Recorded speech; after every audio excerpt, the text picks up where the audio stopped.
Guys, it's me Jack TV, and for today's video may bago na naman tayong pag-uusapan. At ang pag-uusapan po natin ngayon ay may kinalaman po sa SAT. So ano ba yung ibig sabihin ng SAT, sir?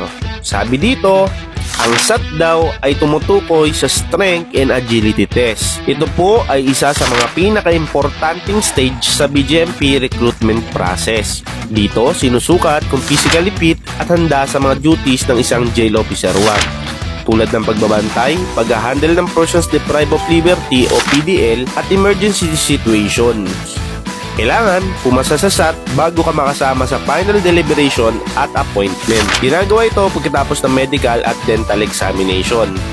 Ano ba yung mga karaniwang events or exercise sa SAT? Unang-una, yung push-up, jumping jack, pull-ups, pull-arm hanging para sa mga babae, 100 meter sprint, 1 kilometer run o depende po sa patuntunan ng BGMP. Tandaan, kung bumagsak ka sa dalawa o higit pang event, usually disqualified ka. Pero sa ibang region, pinapayagan ang retake ng field sa ibang schedule. Tandaan, kapag during SAT, suotin ang tamang athletic attire katulad ng white t-shirt, black short, jogging pants, rubber shoes, white sock. Pumunta ng maaga sa testing site, dali ng mga requirements at valid ID, mag-stretch at mag-warm up bago simulan para iwas injury, laging alamin ang specific guidelines ng region kasi minsan nag-iiba ng standard o bilang ng repetition. Paano po ba ang tips para maipasa namin ang agility test, sir?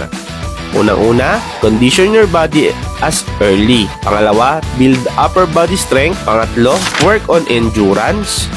Pangapat, check your form. Mas mahalaga na makita po ninyo kung paano nyo makukuha ang proper breathing. Panglima, simulate the actual test. And last but not the least, the mindset and discipline. Ang SAT ng BGMP ay hindi lang test ng lakas, kundi test ng determination, consistency, at mental toughness.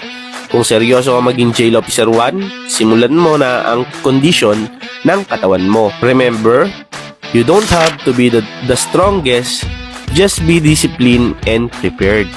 So yun lang. I hope na may nakuha po kayong kaalaman dito sa ating video.